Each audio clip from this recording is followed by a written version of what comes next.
त्या निमित्तानं गावातील सर्व ज्येष्ठ मंडळी, माझे तरुण सहकारी, गावातील सर्व ग्रामस्थ बंधू आणि भगिनी, या निवडणुकीच्या निमित्तानं गेल्या 3 वर्षापूर्वी आपण मतरूपी आशीर्वाद दिला आणि हा आशीर्वाद देत असताना या ठिकाणी 3 वर्षामध्ये या पंढरपूर मंगळवेढा मतदारसंघामध्ये जवळजवळ 3000 कोटीपेक्षा जास्त निधी आपण हा निधी आणून या मतदारसंघामध्ये विकास करण्याचं काम आज या ठिकाणी आपण करतोय आणि नक्कीच भविष्य काळामध्ये या मतदारसंघाचं, त्यात आपल्या तालुक्याचं असेल या आपल्या गावाचं असेल, तर या जी विकास कामं या 3 वर्षामध्ये तर बरीचशी झालेली आहेत.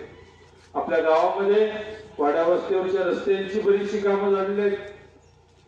शिवाय जे पाण्याचे प्रश्न आहेत, विजेच्या समस्या आहेत, आज हे होत असताना त्या ठिकाणी आता उमेशने तर सगळं वाचून दाखवलं, आढावा घेत असताना नक्कीच भविष्यामध्ये जी जी काही कामं राहिली असतील तर पुढच्या 5 वर्षात आपण 100% या गावाच्या समस्या कुठल्याच ठेवणार नाही असं या निमित्तानं आश्वस्त करतो. शिवाय आज आपण बघतोय आपलं नदीकाठचं गाव आहे आणि नदीकाठच्या गावामध्ये प्रामुख्याने मोठा प्रश्न येतोय पाण्याचा प्रश्न आपला. परंतु पाठीमागच्या कालावधीमध्ये या मान नदीमध्ये आतापर्यंत या ठिकाणी टेंबूचं पाणी कधीच आणलं नव्हतं.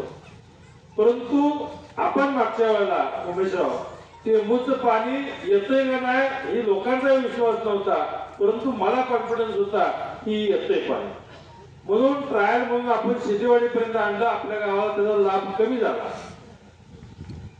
परंतु या निमित्तानं आज परवा माझा आणि प्रशांत मालकांचंही बोलणं त्याविषयी झालं की त्या टेंबूच्या पाण्यावर आम्ही या निमित्तानं भविष्य काळामध्ये 1 TMC त्या योजनेतून टेंबूच्या यातून आपल्या उपसा 24 गावची उपसा सिंचन आणि मान नदीच्या संपूर्ण सरकुलीपर्यंत असणाऱ्या सर्व गावांना जर एक उन्हाळ्यातली एखादी जर पाळी आपल्याला मिळाली तर नक्कीच आपल्या शेतकऱ्यांचा चांगला फायदा होतोय. कारण आपण बघतोय मान मधलं पाणी ज्यावेळेला पाणी आटायला चालू होतंय त्यावेळेला किती बी पिकाला द्या तर पिकं काय त्या निमित्तानं तेवढी साथ देत नाही, तेवढी उभारी घेत नाही. त्यामुळं कारण खारं पाणी असल्यामुळं किती जरी दिलं तर ती पाणी त्या ठिकाणी पिकाला चांगल्या पद्धतीनं पोषक राहत नाही. आपलं समाधान फक्त पिकाला पाणी देतोय अशी अवस्था होती. परंतु उन्हाळ्यामध्ये आपण ते पाण्याचं पाणी बघितलं नाही, पण टेंबूचं शुद्ध आणि स्वच्छ पाणी हे जर आपल्या मान नदीमध्ये आलं तर नक्कीच उन्हाळ्यामध्ये जी पिकाची होरपळ होती ती सुद्धा होरपळ भविष्यामध्ये 100% थांबल. आज या निमित्तानं सांगू इच्छितो की गावातले रस्ते असतील, गावातल्या आज बऱ्याच नागरिकांना ज्या असुविधा निर्माण होत होत्या त्या असुविधा म्हणजे ग्रामपंचायत कार्यालय पार्ट्या ही येते ती येते, सगळं काय कोण कुठं तांबडपत्र घेऊन आलेलं नसतं. परंतु गावातील लोकांना योग्य सुविधा मिळाल्या पाहिजेत याकरता आपल्या गावामध्ये ग्रामपंचायत कार्यालय होणं हे खूप महत्वाचं आहे. या निमित्तानं सरगर शेठ यांनी पाठपुरावा बऱ्यापैकी त्या निमित्तानं केला आणि आज त्यांच्या काळामध्ये या ठिकाणी या आपल्या ग्रामपंचायत कार्यालयाचं सुद्धा त्या ठिकाणी आज शुभारंभ चालू केला नाही का? निविदा प्रक्रिया तर भविष्यामध्ये ही आचारसंहिता झाल्यावर काम चालू होईल आणि चालू झाल्यानंतर काही 6 महिन्यात वगैरे संपत आणि 100% आपल्या गावातील सुविधा देण्यासाठी एक चांगलं ग्रामपंचायत कार्यालय सुद्धा या निमित्तानं होईल. शिवाय पाण्याचे प्रश्न भविष्यामध्ये सुद्धा सोडवण्याचं काम ते आपण या निमित्तानं करायचं आहे.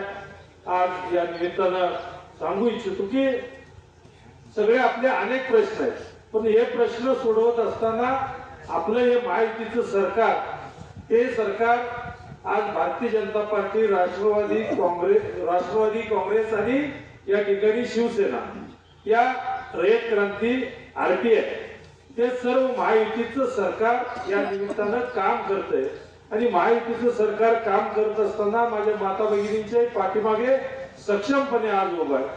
त्या माझ्या माता भगिनी त्यांच्या पायावरती उभा राहिल्या पाहिजेत, सक्षम झाल्या पाहिजेत. त्यासाठी शासनाने त्या निमित्तानं बचत गटाच्या मार्फत चांगल्या मोठ्या प्रमाणात अर्थसहाय्य करून त्यांना सक्षम करण्याचं काम या ठिकाणी करते. अनेक योजना निर्माण केल्या. त्यामध्ये मुलगी जन्मली त्यावेळेला सुकन्या योजना, मुलगी शाळेत जाऊ लागली त्यावेळेला त्या निमित्तानं त्या मुलीच्या उच्च शिक्षणापर्यंतची शाळेची फी माफ असेल, मुख्यमंत्री लाडकी बहीण योजना असेल आणि वयाच्या 65व्या वर्षानंतर वयश्री योजना असेल, या योजना देऊन महिलांना सुद्धा त्या ठिकाणी आधार देण्याचं, दिलासा देण्याचं काम आज या ठिकाणी हे माहितीचं सरकार करतंय. शेतकऱ्यांच्या बाबतीत आज आपण बघतोय 7.5 HP पर्यंत ज्यांच्या मोटर आहेत. आता आपलेही मला वाटतं 7.5 HP आतले जास्त असणार आहेत मोठ्या संख्येवर. ज्यांची 7.5 HP किती ताकद होती, अण्णा किती होतो ताकद? आपलं किती होतं? 1 लाख 2.5 म्हणजे लाख 2 लाख लाख 2 लाख 3 लाख 4 लाख 5 लाखापर्यंत लाईट बिल होती. ही लाईट बिल माफ झाली आणि येणारं लाईट बिल सुद्धा ते 0 म्हणजे 0 लाईट बिल या ठिकाणी लागलं. PM किसान आणि नमो किसान योजना केंद्र आणि राज्य सरकारची योजना, या योजनेमुळे सुद्धा शेतकऱ्यांना आधार देण्याचं काम त्या ठिकाणी सरकार करतंय. 1 रुपयामध्ये पीक विमा निर्माण होतोय. आणि आता उपमुख्यमंत्री देवेंद्रजींनी त्या ठिकाणी घोषणा केली की आपलं हे महायुतीचं सरकार आल्यानंतर सर्व शेतकऱ्यांना त्या ठिकाणी कर्जमाफी होणार, हे आपल्या निमित्तानं सांगू इच्छितो. एवढ्या ताकदीने जर सरकार शेतकऱ्यांच्या, माता भगिनींच्या, युवकांच्या, सर्व समाजातील घटकांच्या पाठीमागे जर राहत असेल तर आपली या निमित्तानं सगळ्यांची जबाबदारी आहे की आपण या सरकार महायुतीच्या सरकारच्या पाठीमागे राहिलं पाहिजे. आज या मतदारसंघामध्ये आपल्या संविधान भवन नाही उभं राहिलेलं. संविधान भवनाचं दिलं नाही का फक्त जागेच्या? तुमचं काय आलं नाही.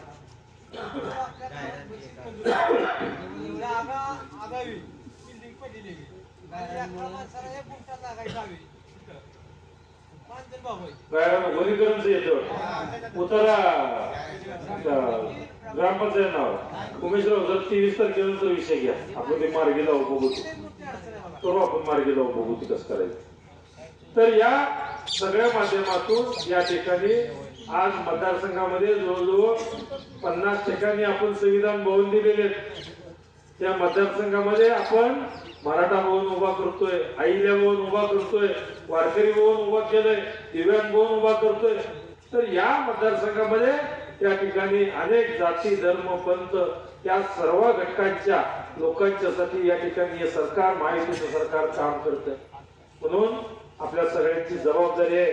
आपल्या सगळ्यांना विनंती करतोय की येणाऱ्या 20 तारखेला आपण आपलं मत या महायुतीला आणि या ठिकाणी माझ्या पाठीमागं मतरूपी आशीर्वाद द्यावा ही विनंती करायला आज आपल्या समोर या ठिकाणी उभा आहे. आणि मला खात्री आहे येणाऱ्या 20 तारखेला आपलं चिन्ह आहे कमळ. त्या कमळाच्या चिन्हापुढील बटन दाबून भरघोस मताने आपण निवडून द्याल ही अपेक्षा या निमित्तानं व्यक्त करतो आणि थांबतो. जय हिंद, जय महाराष्ट्र.